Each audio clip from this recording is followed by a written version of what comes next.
Well, hello again. Welcome to Paranormal Tales. Today we're going to share Wendigo encounter stories. First story. Something is in the woods watching me. I thought I would post this here. Maybe someone on here has an idea of what it is. Over the past couple of weeks, I have noticed something strange going on in the woods of my family-owned land. More specifically, something has been watching me. I don't know what it is, but I am already sure it is not human or an animal. I hear it almost every night, and I have seen it twice. Both times when I saw it, it would walk into the forest and just watch me. It's always at night, go figure, when I see or hear it, and because of it being dark, I could not make out a whole lot. It was tall, 12 feet or more, and thin. It almost looked like Slender Man, but without the tentacle arms. The only other thing about it is a pattern I noticed. When it's close, I get the feeling that I need to run. I'm sure when I said it looked like Slender Man, you immediately thought I'm making this up. But at least give me the benefit of the doubt. For now, I'm just going to call it Slender. I don't know if this is related to it, but a couple years ago, I started seeing a woman in white on the property. It was not often that I saw her, and most of the time she was far away. The last time I saw her was long before Slender started showing up. A little while ago, maybe a month and a half, I was walking home from work. I get off work late at night, and I thought I could hear a couple people following me up the road. I couldn't see anyone, but this might be when Slender first showed up. From then on, when I was walking home, I would always feel like Slender was out there watching me. The first time I saw Slender, I was walking home, and I thought I saw movement up ahead. I pulled out my flashlight and shined it ahead. There was some very tall thing ahead of me, and when I shined the light in its direction, it just walked into the woods and watched me. The second time was about a week later. I was walking home and heard something behind me. I turned around and pulled out my flashlight to see what it was, and Slender was standing in the middle of the road. When I shined the flashlight on him, he walked into the woods and just watched me like he did before. Me and one of my coworkers have a lot of interest in the paranormal and supernatural creatures. No, not the TV show. I've talked with him about it, and he isn't sure what it is. Something he did tell me is a lot of these creatures will leave you alone if you show it you can defend yourself. Show it you're more of a threat than it's worth. I have not seen him since, but I hear him regularly. Whenever he is around, I feel threatened, and based on patterns, I can tell if he is close or far. If he is close, I get the feeling that I need to run, but if he is farther away, I get the feeling that I need to hunt him down and attack. I sometimes go to Walmart after work. There's one about a mile from where I live, and I've started carrying a pistol legally when I go so that if he were to attack, I could defend myself a lot better. I went to Walmart last night to get batteries and something to eat, and while I was eating, I was getting an uneasy feeling that something was outside, and it had hostile intentions.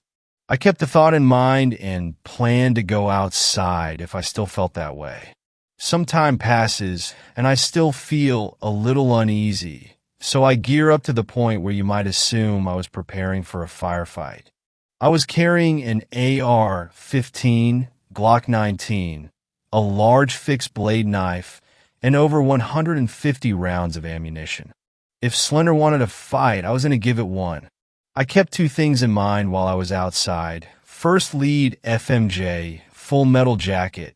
Ammo probably won't do a lot of damage to a supernatural creature. Second, if it's made aware that I can defend myself, it might move on. Now, if I'm going to be shooting at a supernatural creature, I'd rather have something a little more powerful, like a full auto Thompson submachine gun or a rocket launcher, but I can't use what I don't have. I head outside, all geared up like Rambo, and walk around the house to find nothing there. I start hearing noises at the garage, so I head up there. I can hear some noises in the woods, and I get the you need to run feeling. I have my AR pointed into the woods, and I give it a short speech. If you have hostile intentions, you would be better off moving on. I'm carrying a lot of firepower, and everyone in my family will be coming at you with a lot of firepower. I wasn't about to walk into the woods, but if I saw it, I was going to start shooting. I start thinking my message to it just pissed it off because after I finish, I hear something start growling. It was nothing like any animal I've heard. A second later, I hear something else growling from about a quarter mile away. I'm thinking to myself, well, shit, there's two of them. That you need to run, feeling I had earlier starts doubling down. So I back away from the section of forest. I heard the first growl from keeping my gun pointed in that direction the whole time. I'm walking back to the house, and the you need to run feeling doesn't go away. My first thought is it's following me. I get back to the house and head inside. Now, when I would get into the house, fear of the supernatural would go away, almost as if the house was on hallowed ground. It didn't happen that time. While I was in the house, I was getting the attack feeling. I thought I heard noises outside, so I went back out. This time I did not have the rifle with me. I was hearing noises from two different directions. Both are outside the house, hiding in different spots. I walk around for a little bit, but decided it would be better to stay inside. I went back inside, but didn't feel safer. In fact, as I've been typing this, I've been listening to them walk around outside while getting run and attack feelings. I don't know what they are, but I don't think they are friendly. I will keep this updated as best as I can and include a diagram of the land for reference. The diagram won't be pretty, but I'm not the best when it comes to computers. I hope someone has an idea of what these are because I am clueless. Second story, the lights in the woods. If you're ever traveling in or around a forested area and see lights outside of your vehicle or in the distance, I'd suggest you find the fastest route out of there, for you don't want to know what these lights are. If it makes you feel better, you aren't alone in these sightings. Thousands have reported seeing a bright flash or flickering light somewhere deep in the woods. It's all over the United States, specifically in the Pacific Northwest or the Appalachian Mountains. For the rest of the world, I do not know. I have seen the lights only once before, and I almost didn't live to tell the tale. My encounter was in Tennessee, I believe in the summer of 1997. I was traversing a barren highway at the dead of night, with no other cars in sight. I was on the highway at that time because I was going to visit family down south. I was beginning to regret not stopping for the night, for my eyes were getting heavy, and I was growing ever so tired as the time passed on. It got so bad that I pulled off into a little gravel shoulder on the side of the highway. Before I dozed off, I noted the time on the dashboard of my car. It read 11:58 p.m. I promptly fell asleep. I awoke to something, though I couldn't figure it out then. I looked again at the time on the dashboard. 4:03 in the morning. I had been asleep for about 4 hours. I focused my dreary gaze on the highway in front of me, and then I saw it. A flash, just up on the horizon in the woods. I thought I was dreaming at first. Then it happened again, this time a little closer to the road. I didn't know what to think, other than that whatever that was, it was supernatural. Another flash happened, this time at the foot of the tree line, about 150 or so yards away from my idle car. It was getting closer. I began to hear cracking in the trees, as if a not-present wind was swaying them. I was scared to the point where I wanted to hide in my car and pray to the Lord that whatever it was would leave me be. Another flash, this time engulfing the road ahead of me. And with that, I lost it. I jammed my keys into the ignition, and my car roared to life. I put the gear in the reverse and floored it. I whipped around in my car and put the gear back into drive. I looked in the rear view mirror just as the next flash occurred. I swear, there was some ungodly thing running toward my car, illuminated by the paranormal light. I screamed and gunned it down the highway. The engine under the hood squealed as I stomped the gas pedal into the floor. That thing was gaining on my car at speeds too great to be possible for any humanoid. I was still a good 300 feet ahead of it, and I was by now topping 90 miles an hour. In hindsight, the thing was probably running at around 105 miles per hour. I focused on the rear view mirror, and I got a better look at the beast. It was tall, maybe around 14 feet tall. Its skin was a mesh of bone, rotting flesh, and who knows what else. Its hands, or rather claws, had daggers hanging off its fingers, sharp enough to cut metal in half no problem. Its face was the most terrifying aspect of it. Its jaw was unhinged, almost like a snake. Its teeth were bent and crooked, stained with mud and bits of various material. And its eyes, they were massive. They glowed a crimson red and seemed to penetrate your very soul. I about threw up at the sight of the beast. At just how impossible this thing was, I was beginning to realize I will die in these hills. I glanced at the speedometer, and seeing the needle to be hovering over the 110 miles per hour mark. Another flash, and I saw the thing too close for comfort behind me. I was about 50 feet ahead of it, but that gap was closing fast. I flew over a hill, and I saw a light in the distance. I suddenly knew where I was. I was nearing the end of the woods and approaching the nearby town next to it. I thanked God I had a shot at survival and began blaring my horn, trying to alert anyone who would be up at this hour. I heard a roar, and my car lurched forwards. The thing was right behind my car and was trying to topple it. My car was reaching 120 miles per hour, which was the most it could offer. The lights were growing bigger in the distance, and I guessed it was about 100 yards more before I would be out of those woods. The creature again lifted the rear end of my car, and I was lifted into the air. It had caught me, and I was so close to freedom. I dove over the center console and opened the glove compartment. I pulled out the pistol that was inside and loaded a magazine into the gun. I bought it for safety reasons, and this was the perfect time to utilize it. I chambered around and stuck my arm out the window of my car. I realized I was face to face with the thing, and I aimed the gun at its eyes. I squeezed the trigger, and the thing roared in obvious pain. I shot it at least 5 times, and even after it dropped me onto the pavement below, I fired at it until the gun was empty of bullets. It darted back into the woods. I turned and sprinted the remainder of the way into town. The police had heeded the gunshots and found me wandering the streets, covered in the thing's blood. I was taken into the police department and told them my story. Nobody believed me. Until the next day, I led them back to the side of my car, or what was left of it. Nobody could explain the wreckage. They couldn't explain the blood trailing off into the woods. And they couldn't explain the claw marks and handprints too large for a human's on the back of my car. I believe the thing came from the flashes in the woods.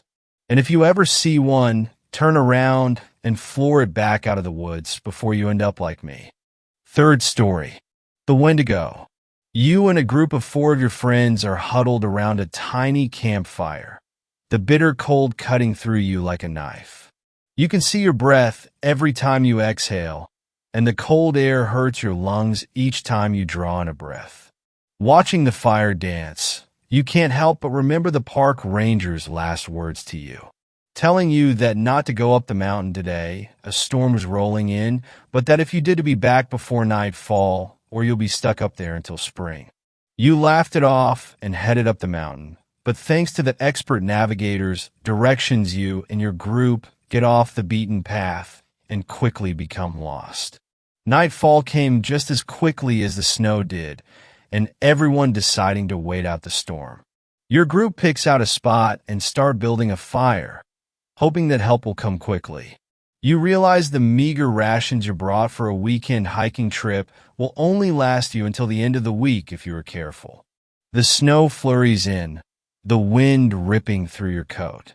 You spend the time huddled together and try to keep the fire going. You shiver through your first night as the waiting turns from hours to days, then to a week. You check your bag and realize that your rations have been exhausted. You and your friends try hunting for food, but you catch nothing. You're not exactly the hunting type. After all, you're from the suburbs. The most hunting you've done is sneak killing zombies on Xbox. Besides, your small pocket knives and hatchet can't take out big game, and you don't know how to set traps for small game. Your body is screaming for nutrients. Your group hasn't eaten in days, maybe weeks. You're not sure. The days have been blending together. The bitter cold continues to cut through you. You haven't felt warm in weeks. Your clothes have begun to hang off your emaciated frame, allowing the wind to wrap around your skin. Then suddenly, one of your friends stumbles and falls to the ground. You quickly rush over to see what's the matter. You shake him, check his pulse, and try CPR, but to no avail. Your friend has succumbed to hunger and the elements. You suggest that we give him a proper burial, but one in your party has a different idea. A taboo and macabre idea. An idea so dark that it takes you a moment to realize what he suggested. That you eat him. You put up a fight. People don't eat people. What will we tell the authorities? His family? But the growling of your stomach says otherwise. You protest again, but one of your friends has already gone off to find firewood. You watch as another begins undressing him and using a hatchet to cleave off his limbs. You're handed a cup of thick, red liquid. Steam flow upward as the hot blood contacts the cold air. The fire roars, and your dead friend's leg is now roasting. The smell is something familiar like sizzling pork. The next thing you know, you're looking down at a steaming piece of cooked meat. You stare at the hunk of meat, disgusted at the thought of eating it. You went to school with him. His kids are friends with yours. Before you can think about what you're doing, your body takes control, and you feel your teeth have sunk into flesh. The warmth of the meat radiates throughout your body. Your stomach screams for more. You take a drink of the blood. So warm, slightly metallic, but satisfying. You devour your meal and go back for more until the four of you have picked the bones clean. Each one of you takes an article of clothing and settles in for the night, resting assured that you have the strength to wait for help. That night, you toss and turn. Visions of your friend dances in your mind. Something is chasing him. You see the warmth of his breath rapidly inhaling and exhaling as a large pale figure gives chase behind him. The pale figure pounces on his back and rips into him. Crimson blood flows on the porcelain white snow. You run toward the figure, trying to help your friend. The pale figure turns its head slowly toward you and lets out a blood-curdling scream. You freeze in place as it turns its body and runs toward you. It pounces on you. You try to fight it off. It pins your head to the ground, and right before it goes in for the kill, it looks you in the eyes. The face is familiar, a face you've seen many times. Because it's your face. The shock wakes you in a cold sweat, and you sit up from a dead sleep. The warm morning light hitting your cold body. The realization of what you have done settles on you. The four of you create a story in which your friend walked off to get help, and you haven't seen him since. You look at your hands. They are pale and gaunt. They look a pasty pale white, almost waxy looking. Is this from the cold? Did they look like this before? You ask yourself, but your brain is in a fog. The only thought in your mind is hunger. Your stomach growling and gnawing, feeling every pang wash over you. You need to eat. The growling of your stomach permeates your mind, the only thing on your mind. You want more food, more flesh? You look around your camp, looking at your friends intently, your head pounding and stomach screaming for more. You stare at them like a predator stares down its prey. Focused, determined, hungry. After what feels like an eternity, you spring into action.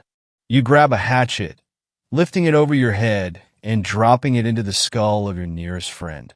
Blood spurts around you, and the sound, wet bones snapping, echoes in the air. You remove the axe and plunge a pale hand deep into the cavity, pulling out bits of brain. Your cold hand steaming in the bitter frozen air. Devouring what's in your hand, you reach for a second helping. The feeling as it slides down your throat throws you into ecstasy. Blood flowing over your cheeks and down your neck. You laugh and reach for more. The other two scramble to their feet and begin to run. You quickly twist your neck in their direction. Their muscles are far too tired to attempt an escape. You twist your body in an ungodly position. You hear bones cracking as your body begins to contort. As the pair are running, one falls to the ground you run after, pouncing on their back and snapping their neck. You look around for your last friend and find them running through the forest. You look up and let out a blood-curdling scream. You bound after him, running more like a dog than a person. You knock him to the ground. He rolls over onto his back, waving his arms to try and protect himself. You place a hand on his head, your fingernails now long and black, pinning him to the ground. Your other hand pins down an arm. You lunge toward his exposed neck, ripping out a chunk of throat. You gulp it down, that feeling of ecstasy returning. You begin dragging him back to the makeshift campsite.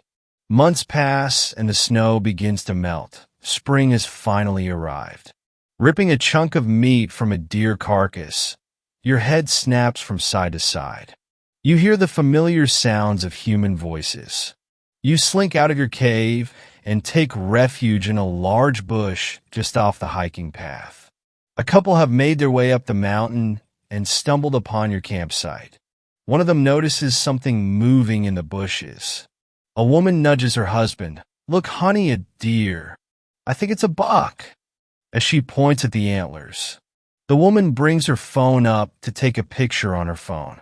She's about to take the picture when she notices a pair of red eyes peer back at her. The husband grabs her shoulder to try and pull her back, but it's too late. You lunge at them, your deerskin cloak flapping in the wind. You knock the man to the ground, pinning his arms and legs. Your stomach growling and your head pounding, blood boiling. You rip a chuck out of his chest, the blood flowing out and mixing with the dirt on the ground. The wife tries to run, but you grab her by the hair and smash her face into a nearby tree. You collect your bounty. A trail of blood follows you as you take your bounty back to your dark, musty cave. Fourth story. Something lives in the woods in Washington State. Pictures included. I've been going to college here in Washington State for 2 full semesters before I finally decided to join a fraternity. I'm not a party animal or anything, but the stories I'd heard about a particular fraternity's parties were enough to convince me that I had to do whatever it took to join it. Initiation week was exactly what you'd expect. They made us stay up for several nights in a row, eat some raw sardines, stuff like that. The crowning moment of initiation was that each initiate had to spend a night in the so-called murder forest just outside the city. This forest is famous in our area for being haunted. Apparently, several serial killer victims were found there, and on top of that, people hear weird sounds sometimes. Still, lots of places have local legends, and I figured that the stories had been exaggerated to enhance our hazing experience. So the 6 other initiates and I hopped into vans and were driven to the edge of the forest. One of the older members told us that we should walk for about an hour along a path, and that we'd find a campsite where we could spend the night. Each of us was carrying a backpack with a sleeping bag and tarp to lay on. I had been walking with the other guys in the group for 45 minutes. An idea crossed my mind. The rules we'd been given said we had to spend the night in the forest, not that we had to spend it in a particular area. They wanted us at that campsite so they could come in during the night and mess with us. I had no doubt. So I decided to set off into the woods by myself to avoid the hassle that sleeping in the designated campsite would bring. I congratulated myself on my smarts, thinking I had avoided any trouble. I was wrong. I walked for another 15 minutes or so by myself, lighting my way with a flashlight that I found a nice secluded spot with a clearing. I looked around and saw it was completely empty, so I set up my tarp and laid out my sleeping bag. The forest was alive with the sounds of crickets, birds, and wind. I lay down in my sleeping bag feeling satisfied and flipped off the light. The forest fell silent. I don't mean to say that the wind lulled or that there was a momentary lapse in crickets. I mean that everything that could make a sound stopped making noise all at once. It was so sudden and so complete that I thought I had gone deaf. I pulled my hand up to my ears, but when I rubbed my fingers together, the soft rustling sounded out like normal. I looked around in the pitch darkness, but a thick layer of clouds made the night nearly absolutely dark. I was fumbling for my flashlight when I felt it. A warm, humid breath spread across the back of my neck, like a person was standing 6 inches behind me, blowing slowly. It stood in stark contrast to the chilly early spring air I had been feeling up till then.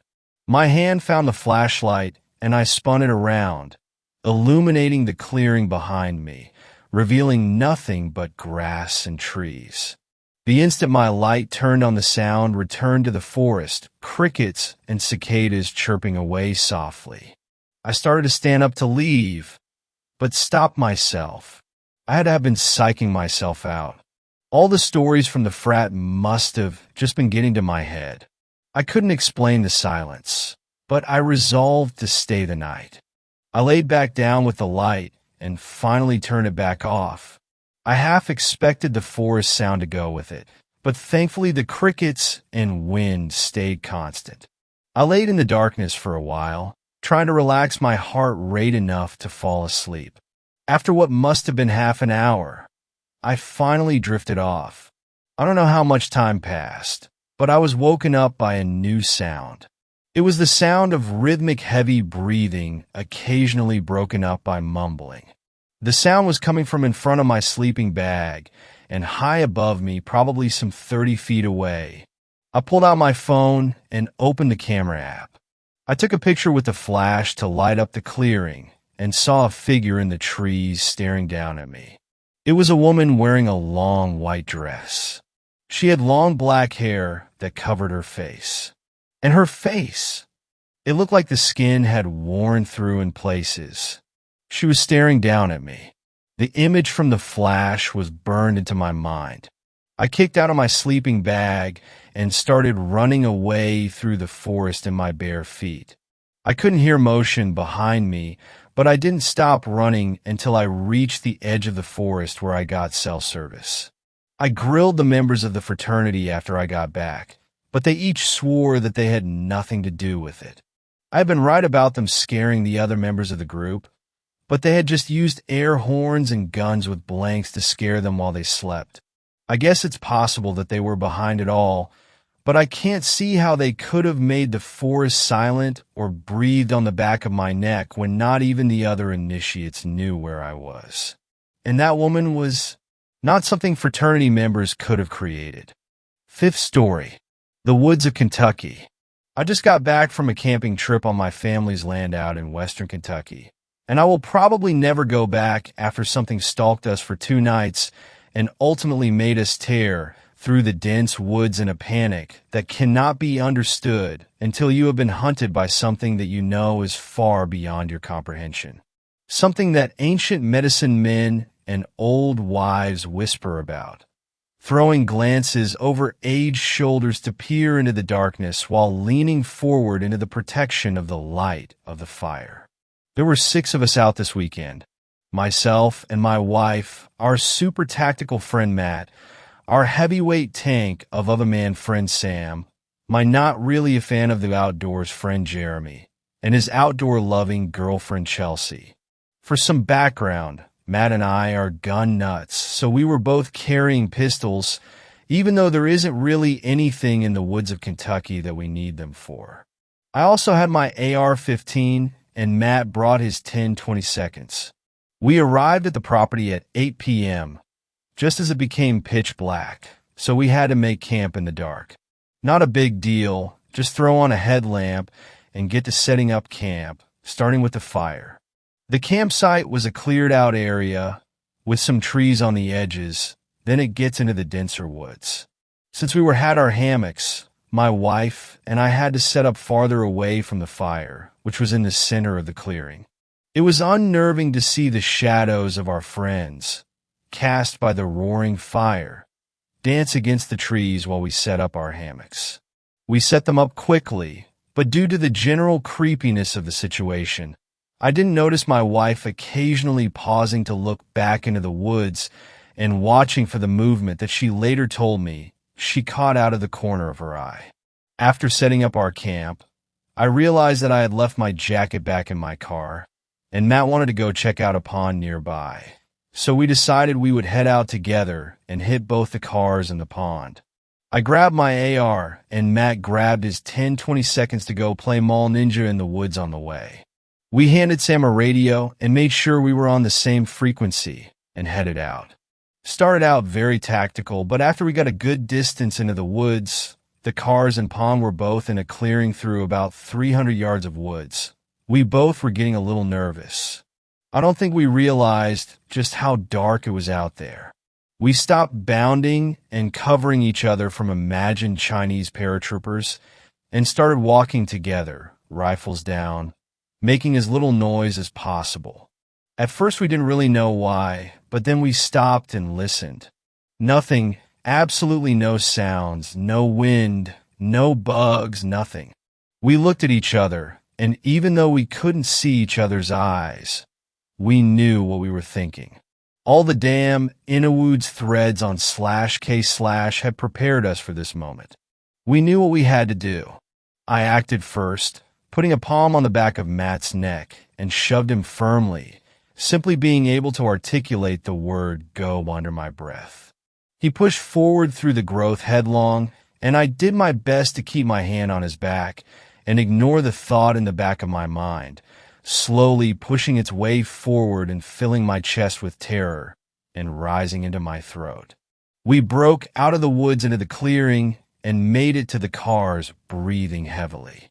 We both put our backs against my SUV and pointed our rifles into the woods, expecting something to burst after us. After 20 seconds, Matt expressed my thoughts.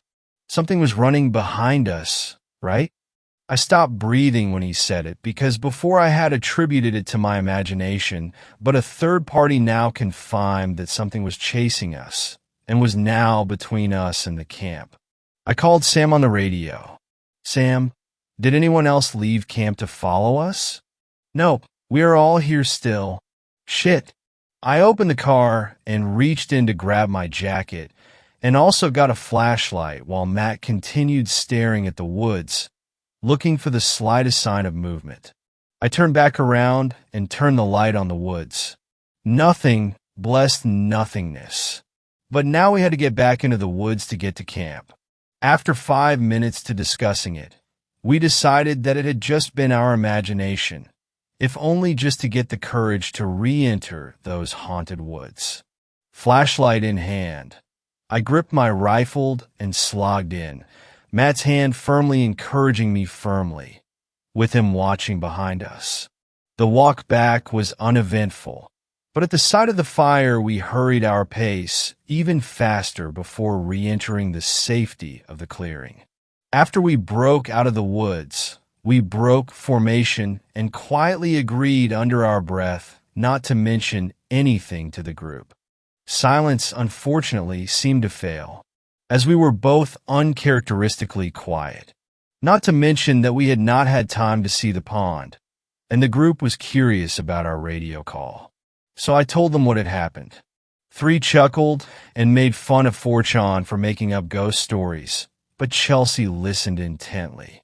Later on, she asked if any of us had read the books, Missing 411 or the Native American Studies of Dr. George Marlin in his book, Rights of the American Indian. None of us had, but she told us that Missing 411 documented many strange and unexplained disappearances in America, and ROAI is an old, out-of-circulation book she found at the library when she was a kid that confirmed many things that /K/and/X/ said of the occult in the wilderness, more or less. Everyone quieted down at that and stared into the fire. I remembered reading on /K/ that white ash kills skinwalkers, and since I was a paranoid motherfucker, I thought it might be worth it to dip my hollow points into the white ashes in the fire. Chelsea told me not to bother. It needs to be the ashes of white oak trees per Dr. Marlin. Well, damn. My wife spoke up after a few minutes of silence and told us about how she thought she had seen something moving in the woods when we were setting up our hammock. At this point, we were all pretty on edge. Every once in a while, we would shine lights into the forest, but never actually saw anything. Around midnight, we decided to call it a night. As I lay there in the hammock, I couldn't help but listen to the rustling around our hammock and gripping my M&P tighter and wondering if that sound is really just the wind. The next day was relatively uneventful, and in the midst of the sun and clouds and changing leaves, the horror of the previous night was forgotten. We went and shot guns, chopped down a tree to make seats for the campfire, and just enjoyed the cool fall air. However, instead of shooting all the ammo I brought for the trip, I decided to keep one full mag for my AR and my M&P. Dusk fell, and we sat around the fire to cook our hot dogs. Emboldened by the sunlight and full bellies, we taunted the spreading darkness and challenged the spirit of the Wendigo, which unnerved Chelsea and made me instantly regret my decision. Matt, however, was emboldened and walked around camp with his rifle slung, talking about how he hoped to get to be the first /K/Omando to slay a skinwalker. As the sun finally set, we built up the fire, double-checked our wood supply, and settled in for what we hoped would be a relaxing evening. About an hour after the sun set, we had finished making s'mores when the echoing howls of coyotes started. We were unconcerned, since we know that it is extremely rare for coyotes to attack people. But then the cows in a field in the opposite direction started bellowing as the wind picked up a bit, blowing piles of fallen leaves across camp and bringing into our nostrils the scent of decaying lichen and a touch of rotted meat. Jeremy nervously suggested that perhaps the coyotes had found a kill. Matt, filled with newfound confidence, wanted to go looking for them. I didn't want to go. I really didn't want to go, but I am way too loyal for that shit, so I followed him into the godforsaken woods to look for the coyotes. We moved slowly and carefully in the direction that we had last heard the coyotes, a mixture of stealth to find the animals and fear of the unknown. After cruising for about 50 yards, I heard Matt stumble, swear, and fall to the ground, clattering over his plate carrier. I shined my light towards him, and as I looked at what he had stumbled on, the stench or rotting meat and like a dry sewage smell wafted into my nose so that I was doubled over, ready to puke. With hands on my knees and my rifle hanging from its one-point sling, I looked up and saw that my friend had stumbled over a huge deer carcass. He was sitting on his ass just staring at the carcass wide-eyed. I immediately looked up and shouldered my rifle, looking for the coyotes, but they didn't seem to be around. I went over to help Matt up, but when I got over to him, he was still staring wide-eyed at the corpse. My view of the body had been from behind, so I didn't see much, just a large deer, but from this side, I could see the horror of the animal. The animal looked both decayed and mutated. The hind legs were huge and muscular, strangely elongated.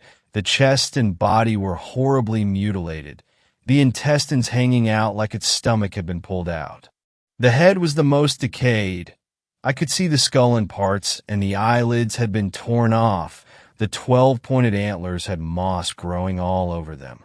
But the worst part was the forelegs. They were long and slender and ended in clawed hands. I stared at the creature for a good 5 seconds before I felt the same crushing presence that I had felt the night before. And as I looked around to identify the source, I realized that the entire forest was silent.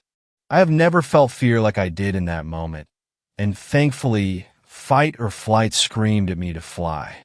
I grabbed Matt by the back of his plate carrier and pulled him to his feet and pushed him back towards camp, screaming at him to run.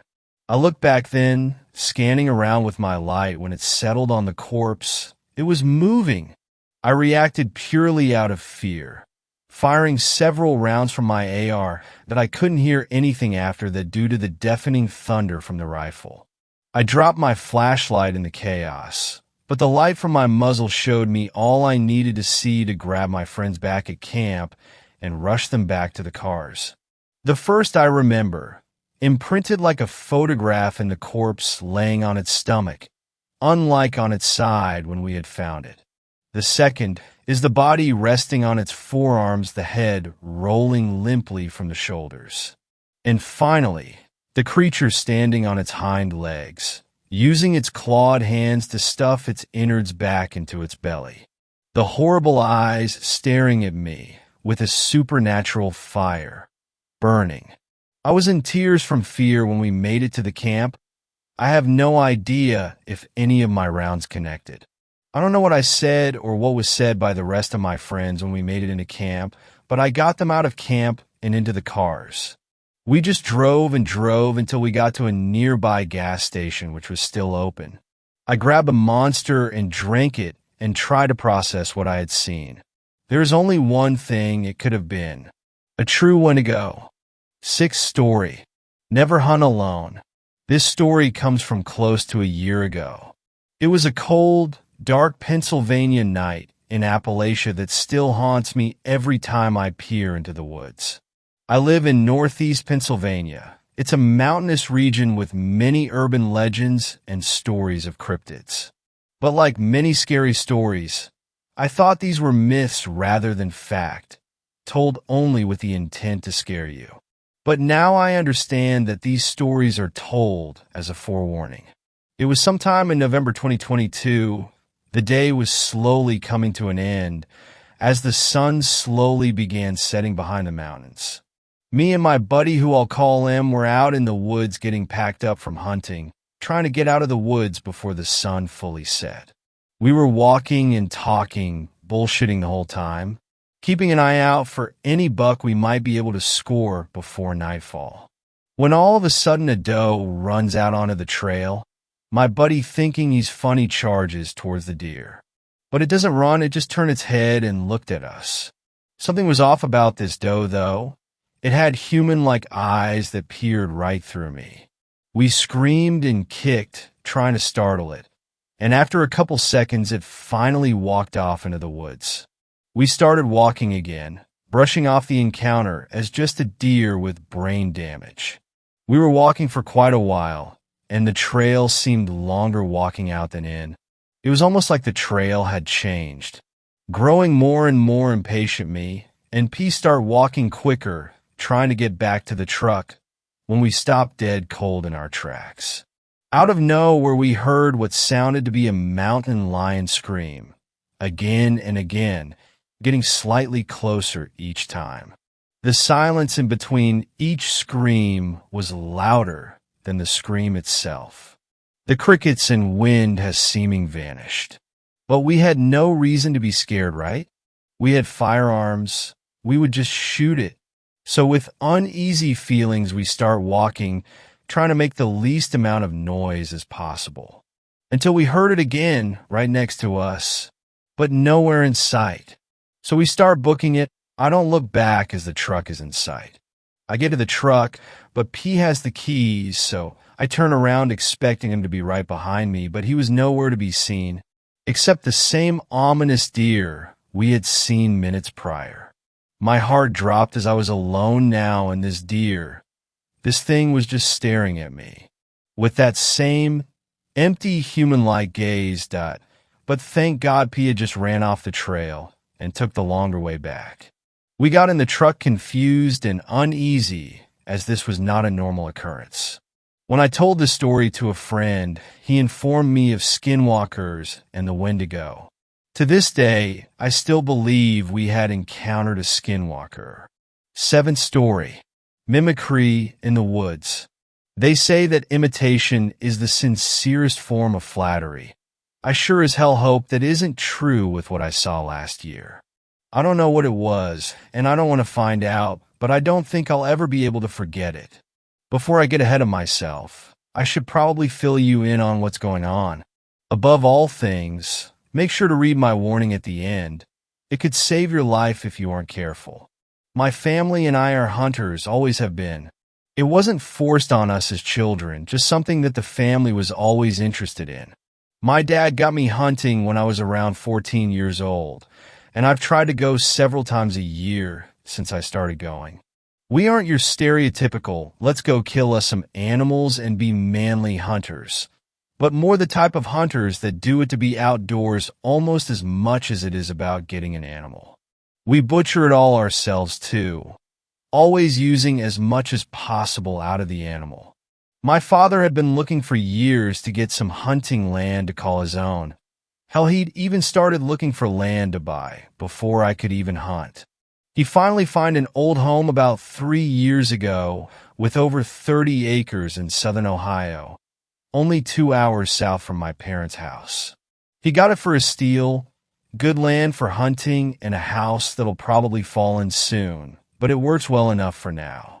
It has good neighbors and can be a little loud from the road, but it isn't that big of a deal.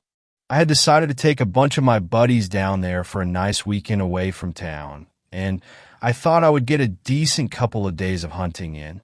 We headed down on a semi-rainy night. I was trying to be spooky because we were headed to the middle of Nowhere Hills, Ohio. We got down there, and it hadn't really rained at all that far south, so we decided to have a bit of a fire. I had a few drinks with everyone else, and it was appropriately dark, but I still had something to do that night, so I grabbed another glass of whiskey, grabbed a rake, and a headlamp. My dad figured out the best way to get in the woods in the morning and make no noise at all, rake a path. It lets you get way into the woods, and you don't make a noise. Now, typically you want to do this a couple of days before you go hunting and not drunkenly the night before, because as you can imagine, it's loud as all hell. I don't sit too far into the woods, only far enough to go around the hill and not see the houses and road, so I figured I could get this done real fast and still be able to hang with my friends for a bit. I was sure the deer weren't going to care and they roam around at night anyway, and I was kind of drunk, so that didn't help the decision-making at all. I carefully made my way out to my ground blind, following the ghost of a trail that was still left. I set my whiskey down, donned my headlamp, and started raking. This is a different kind of raking than just normal leaves. For this you walk sideways and just pull a rake full of leaves and sticks towards you. After about 2 pulls of the rake, you just step over about 2 feet and pull twice again. It's a quick process, but it gets tiring very quickly. After about 100 feet, I turned off the headlamp, as it wasn't really that useful as the moon was fairly bright that night. The old path was visible, but harder to see with such a bright light. The soft moonlight made the old path more apparent. I finished the whiskey and put the glass in the pocket of my cargo pants. It sat uncomfortable and looked like a huge lump on my leg, but that's one less thing I had to worry about when I was done. I kept raking and raking without taking many breaks until I couldn't keep it up anymore. I finally stopped and rested for a second, about 60% done with the path when I heard something rather close. It just sounded like rustling leaves just across a little valley, maybe only 60 feet away or so. It isn't unusual to hear leaves rustling in the woods at all. I actually welcome the noise normally, but I couldn't shake the feeling that something was weird about it. What wouldn't run away with that much noise being made in one spot from my raking? I know some woodland creatures are curious, but they aren't that stupid. Then it stopped about 3 seconds after I stopped raking. I ignored the incident and got back to raking a bit more. I was going to need to take more breaks. I was dripping sweat already and I wasn't close to the end of the trail yet. I got another 40 feet further and rested for a second when I heard it again. Same noise as before, rustling leaves about 60 feet away that stopped about 3 seconds after I stopped raking. I was getting a little freaked out at this point. Reading too many scary stories and being in the woods late at night gets me on edge. I stopped and stepped on the trail I was raking and thought to look around for a bit to see if I could figure out what was out there. Something might have been following me from a distance, and maybe I could make it out in the moonlight. I figured it was a fox or something. They're surprisingly loud in the woods. I turned around and stood dead still and looked across the little valley. There was something moving.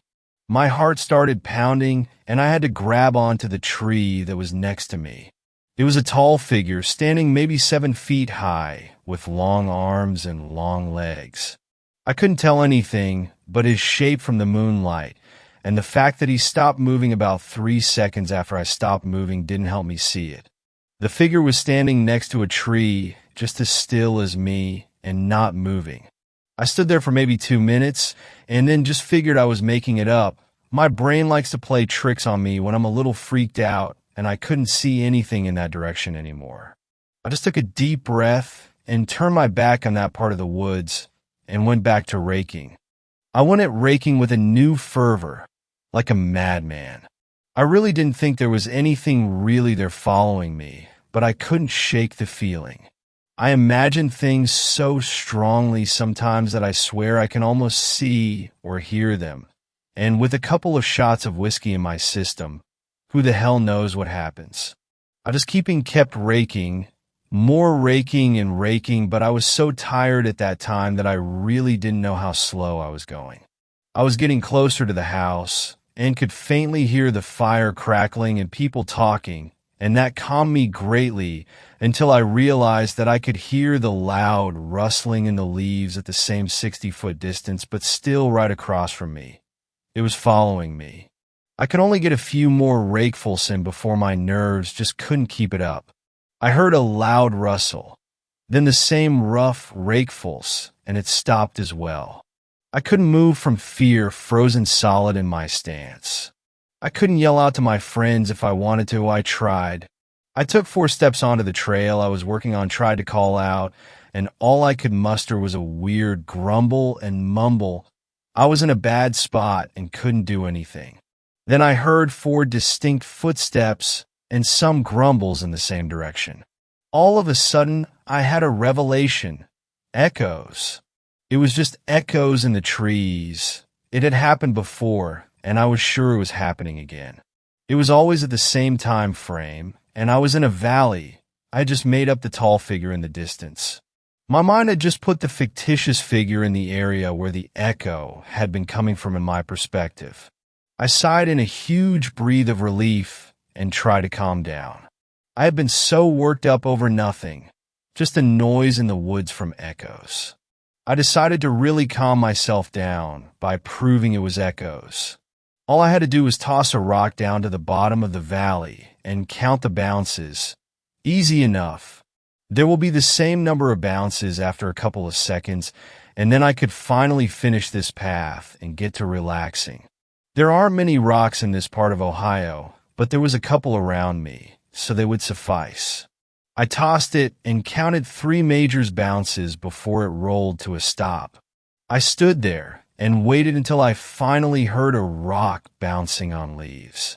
I counted 4 bounces and no rolling. My blood froze. I tossed another one that I had in my hand to verify it, and this time my rock bounced 5 times, but the echo only produced a rolling noise and then a hit off a tree. I had no idea what to do as I stood rooted there in the ground. For some idiotic reason, I fished around in my pocket, pulled out the headlamp. It was already on somehow. I must have flipped it on somehow when fishing it out of my pocket. In a weird daze and some confusion of it being on, I shone it on the ground at my boots, my pants, and I glanced at my plaid shirt for a second before putting it on my head and looking across the valley. What I saw that night will chill me every time I step in those woods again. It was tall, not as tall as I thought it was last time, maybe only a couple of inches taller than myself. This thing was eerily familiar. It had weird brown lumps around its feet, a weird tan-colored set of legs with a large lump on one, and part of its torso was an odd mixture of cross stripes, but that only went up to about chest level. The rest was a weird gray-colored structure. Its chest and arms were pretty indistinguishable, the light washing out a lot of color and definition. Its face, though, that's what still haunts me to this day. Its head looked similar to a human head, but the proportions were all very mild. It has lumps where ears should be, a nose-looking lump, and depressions where the eyes should be, as well as a depression for the mouth. There were no holes in its head at all, though. It was also holding something with its long, lanky fingers. It looked like a long stick with tons of little branches at the end. Behind the tall creature was a rough trail of dirt and leaves where it looked like it had been trying to rake a path. I turned my head and looked back at the hideous gray figure that had tried to actually mimic me in every way, and about 3 seconds after I did, it turned its mostly featureless head directly at me. It was at that moment I could finally move, and I fucking ran, the rake banging around my feet. I didn't hear anything in the woods after that. It didn't follow like it had before. I shot out of the woods like a bullet and ran towards my friends. They all jumped when I came hauling ass out of the woods. They were just telling ghost stories by the fire. They immediately knew something was wrong and started asking, but I couldn't tell them. I just mumbled and tried to sit down in a chair. I stole someone's cup of alcohol and downed it. I don't even remember what it was, but it was gone and it burned going down, and that felt amazing. I sat there for a few minutes and regained my composure. They tried to get me to tell them what happened, but since I wouldn't tell them and I said everything was all right, they continued with their ghost stories. I went inside and passed out half an hour later. Everything for the remainder of the trip was fine until the last day. I still went out to hunt, but made sure to not go out when it was too dark in fear that the figure would show up and try to imitate me again. I didn't know what it wanted or what it was trying to do, but I didn't care and didn't want to ask it. On Sunday, I headed back to the house, but it had gotten later than what I was expecting, and it was getting dark fast. I headed out a little faster than normal, trying not to get my hunting clothes too sweaty, but I was not sticking around those woods. On my way out, I could hear a figure rustling around in the woods a little distance off to my side. I heard it and just started talking and stepping on loud leaves. I didn't want to see it or hear it or anything. I just wanted to get the fuck out of those woods as fast as possible and go the fuck home. I got out of the woods and finally stopped and listened close. I heard something in the distance rustling around and murmuring to itself in nonsensical tones. It was getting further away, and I listened until I couldn't hear anything else. I still go hunting there and haven't heard much since, but I will never forget what I heard or saw. I kept an eye out on local news for that area and wooded mountainous areas, and not a lot happened in the ways of mysterious sounds or figures until last week. Plenty of people go missing in the woods each year and are never heard from or seen again, but this news story last week really caught my eye. A girl was walking with some friends near dusk, and they kept hearing noises in the distance, but eventually they didn't hear it anymore until a blood-curdling scream came from over the hill, and then an odd-toned scream as well, just after that. They all ran out of the woods as fast as they could and called the police. Another person from that area went missing that night and hasn't been seen since. The worst part of it is that this happened in New York, nowhere near where I am. I'm not sure if it moves that fast or if there's more of these things in the woods, but you have to be careful. Don't go into the woods alone.